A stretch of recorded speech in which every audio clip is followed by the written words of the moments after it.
Welcome to The Firing Line with Philip Naiman. The Firing Line radio show is brought to you by Bullseye Sports in Riverside, the Riverside Indoor Shooting Range, CCW Safe, Maupin Financial Advisors, Cutting Edge Bullets, Prado Olympic Shooting Park in Chino, and Vortex Optics, Vortex, the force of optics. And now your host, Philip Naiman.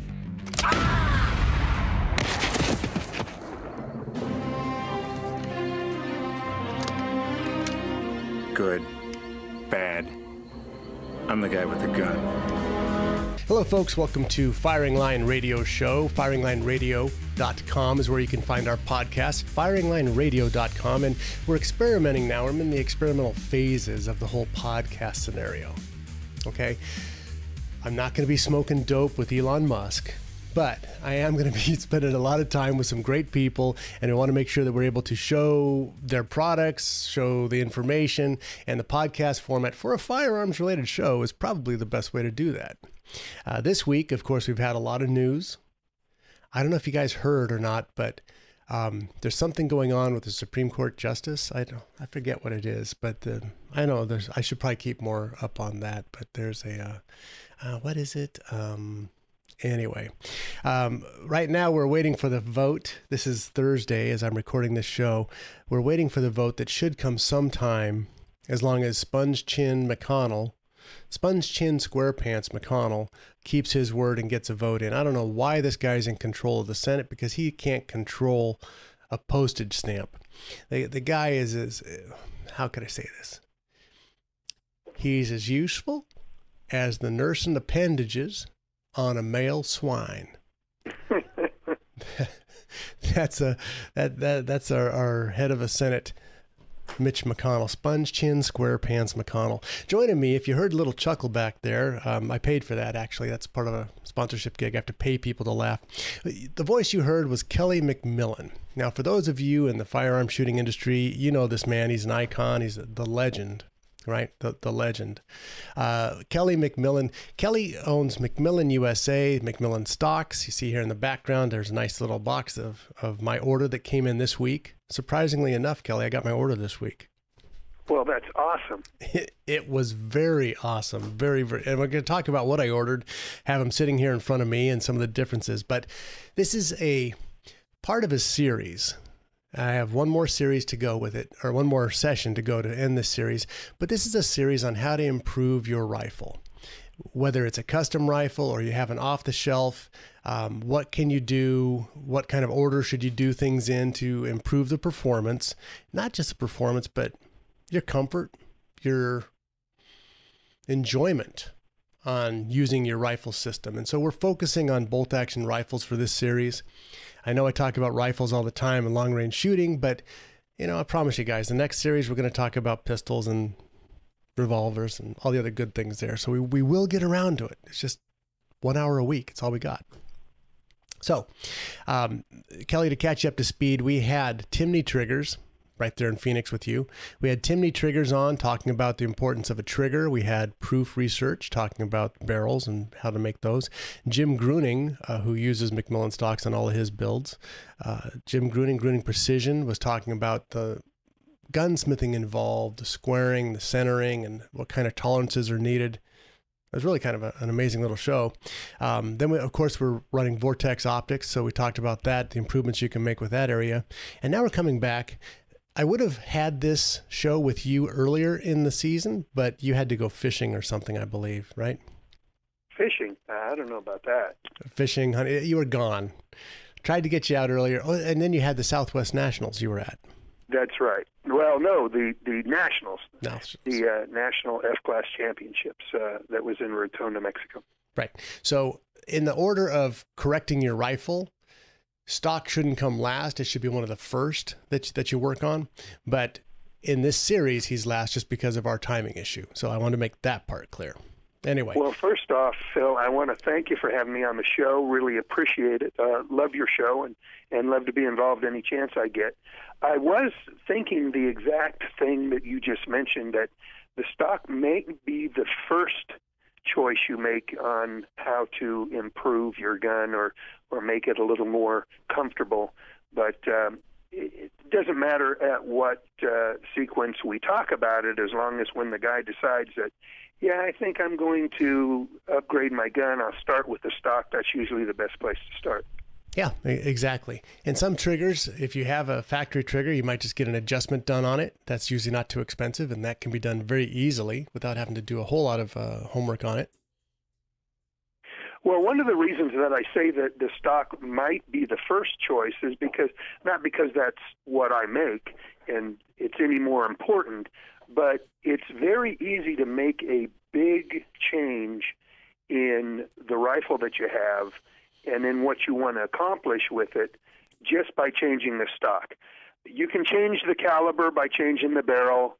You can make it shoot a little bit more accurately when you can trust the trigger a little bit more so that it improves it. But to really make a fundamental change on the stock, changing the stock is the easiest way to do that with your rifle. And it's a foundation. Go from a hunting rifle to a tactical or a competition or whatever, but you can just stay within the same field. Say, for instance, it's a hunting rifle and you want to use it as a hunting rifle, but you found something that you didn't like about the stock. Maybe your cheek weld isn't high enough, so it's difficult to get behind the scope. Things like that, when you find out what it is that's going to make that rifle a much better product for you, choosing the right stock probably is the best place to go. Yeah, I think you're exactly right about that. And if you look at it in a building, right, you start with the foundation. And you can't put the roof on first. I know they try that here in California, but you can't.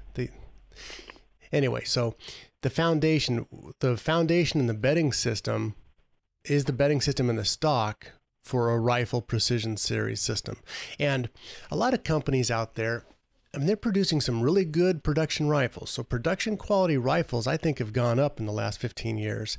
They're able to do some things through the manufacturing processes that have brought their grades up, but they've had to keep their price point around the same level. Not many guys are going to just shell out, big dollars for an off-the-shelf rifle. So something has to give. And let's just pick on Remington, for instance. Remington SPS. SPS stands for stupid plastic stock. The Remington SPS is a great system. It's a Remington 700. You've got the great action. It's got an adequate barrel for most purposes. You can have them trued up and stuff like that. It has an adjustable trigger, but it comes with a Tupperware stock that I swear to you, I can put my hand on the pistol grip and my hand on the forend, and I can twist that plastic stock. And I'm not a crusher, but I can twist that stock. And if I can do that, that gun under vibration has got like foundations on ball bearings. Now, I know you don't want to say anything bad about Remington, but you may want to comment on a Tupperware type stock like that.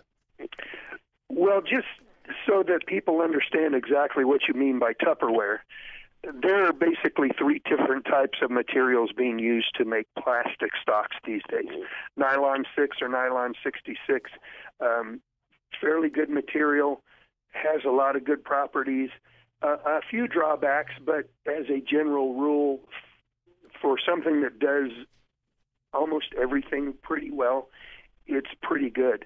And then there's polypropylene, which is kind of the most recent addition to the plastic stock market.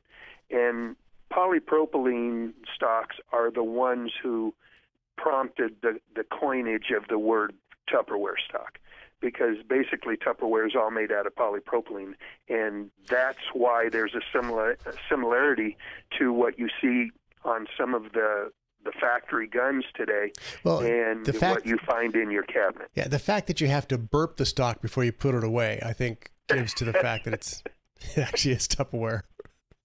Yeah. Now, because we're talking about plastic stocks right now, I'm going to kind of get away from McMillan fiberglass stocks. But as a lot of people know, we've been working for the last 2 years on an injection molded polymer stock that we're going to be able to offer for the Remington short and long 700, and in a Magnum barrel contour in the hunting line, so that you could either put a standard barrel contour in it or a Magnum. Or Sendero, yeah. In both the long and the short, because they have a Magnum on the 300 WSM, the 7 WSM, so they have the Magnum contour. So we're coming up against a hard break here because I talk too much, so I can run you out of time. But I will pick you up on the other side of this, and this is let's talk about the difference in the plastics. I mean, you mentioned that the ones that we see, you know, Ramline used to make them. That's just what they made. Who's the guy that just... Anyway, there's a bunch of polymer companies out there. That's not the stock you want to end up with. Maybe the stock you have, it's not where you want to stay. And so there's a difference in the chemical compounds that you're working with that makes an entirely different product and adds that stability. And we're going to come back with the name of that. It's top secret. It's McCube, but don't say anything. We'll be right back with Kelly McMillan after this.